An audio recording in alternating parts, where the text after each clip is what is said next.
उसको तो मारा गया है। सरकार अपनी नाकामी छुपाने के लिए कि हमारा खुलासा न हो, इस नाते ऐसी घटना की गई है।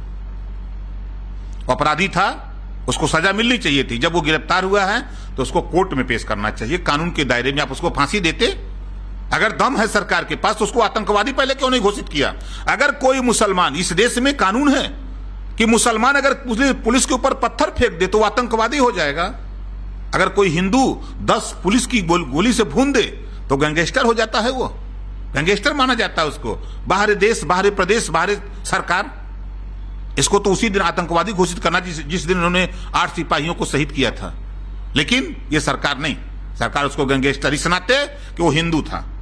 अगर मुस्लिम होता तो पूरे देश में आतंकवादी बता दिया गया होता। सरकार की जो भी सही बात पत्रकार दिखा रहा है तो उसके खिलाफ मुकदमा लिखा जा रहा है। 62 मेरे संज्ञान में हैं, चाहे वो फतेहपुर का मामला हो, जल सत्याग्रह करना पड़ा पत्रकार भाइयों को, चाहे मिर्जापुर का मामला हो, चाहे बनारस का मामला हो, चाहे लखनऊ का हो, चाहे बलिया का हो, चाहे मऊ का हो, चाहे आजमगढ़ का।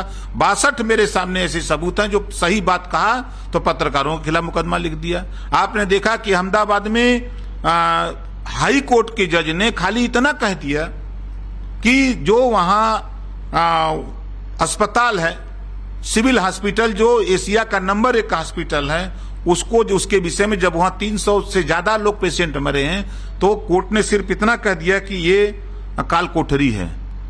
सुबह उसकी छुट्टी हो गई, वहां से उस ट्रांसफर कर दिया जाता है। अभी आपने देखा कि जिस जज ने मंदिर के मुद्दे पर, कई मुद्दों पर फैसला सरकार के पक्ष में दिया, आज वो राज्यसभा बन गया। तो कैसे उम्मीद किया जाए? अब तो हर जज अपने को राज्यसभा जाने के लिए, टिकट लेने के लिए, अब तो वो काम करेगा सरकार का। तो कैसे उम्मीद किया जाए? तो सिटिंग जज से ही फैसला हो सकता है। ये हो ही रहा, देख नहीं रहे हैं क्या वजह है? आज देश की राजनीति में पहला इतिहास है कि जिस जज ने बीजेपी की बात मानी उस जज को राज्यसभा बना दिया गया। ये इतिहास ऐसा कभी नहीं हुआ था। लेकिन प्रदेश में तो कानून व्यवस्था की दुहाई दी जा रही है। कानून व्यवस्था देखिए, कानून व्यवस्था कोई दिन ऐसा नहीं, अभी 10 दिन के अंदर 62 हत्या हुई है उत्तर प्रदेश में। 10 दिन के अंदर कोई दिन ऐसा नहीं कि हत्या, लूट, डकैती, बलात्कार जैसी घटनाएं न हो रही हों। गरीबों के मुकदमे, पिछड़े, दलित, अल्पसंख्यक, वंचित समाज के मुकदमे थाने में नहीं लिखे जा रहे हैं, डांट के भगा दिए जा रहे हैं। अपराधी छुट्टा सांड की तरह घूम रहा है, जिसका उदाहरण अभी विकास दुबे था। ऐसे अभी बलिया की घटना बताऊं, सरकार अपराधियों को बचाने में लगी है। बलिया में इसी तरह की घटना, सीओ बनाम एसओ, एसपी ने बात को नहीं माना, सीओ को, एसओ की बात माना, चूंकि लेन देन उनसे होता रहा। उसी तरह का बलिया का भी पूरे, चाहे बलिया हो, चाहे बांदा हो, चाहे हमीरपुर हो, जहां जहां खनन का काम हो रहा है, पूरे प्रदेश में आपको बता रहा हूं, वहां विवाद चल रहा है। बलिया मैंने देखा कि एक थाना है आपका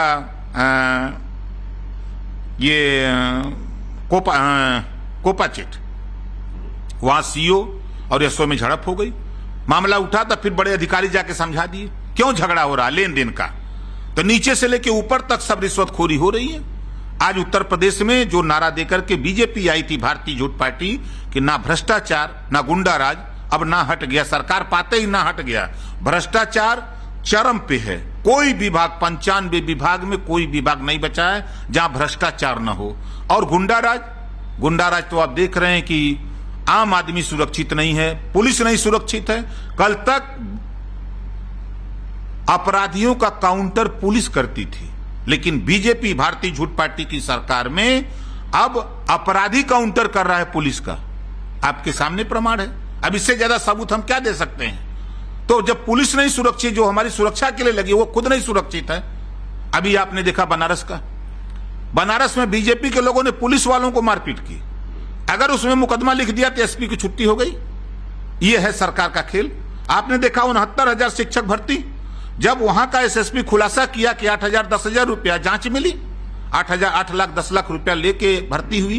तो जब पुलिस ने खुलासा किया एसपी ने, और जब जो असली मुजरिम थे, जो बीजेपी के मंत्री और विधायक और आरएसएस के जो अधिकारी अपने को बताते हैं, ऐसे लोगों के गिरफ्तार जब वो पकड़ने की तैयारी में था, तब उसकी 1 बजे रात उसको हटा दिया जाता है। चूंकि रात को दबिश बनाया था गिरफ्तारी करने के लिए, उसको हटा दिया जाता है।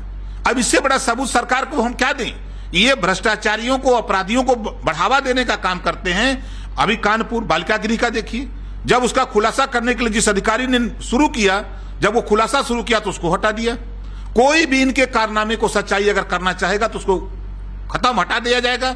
उसी तरह जब विकास दुबे ने इनका पर्दा खोलने का जो इन्होंने कार्य कृत्य किया था, जो उनके लोगों ने उनके साथ किया था, जब उसका खुलासा होने को हुआ तो आज ये ड्रामा हो गया। मैंने ये ड्रामा ही है कि असली में कह रहे गाड़ी पलट गई और भागने। देखिए, उसको तो मारा गया है। सरकार अपनी नाकामी छुपाने के लिए कि हमारा खुलासा न हो, इस नाते ऐसी घटना की गई है।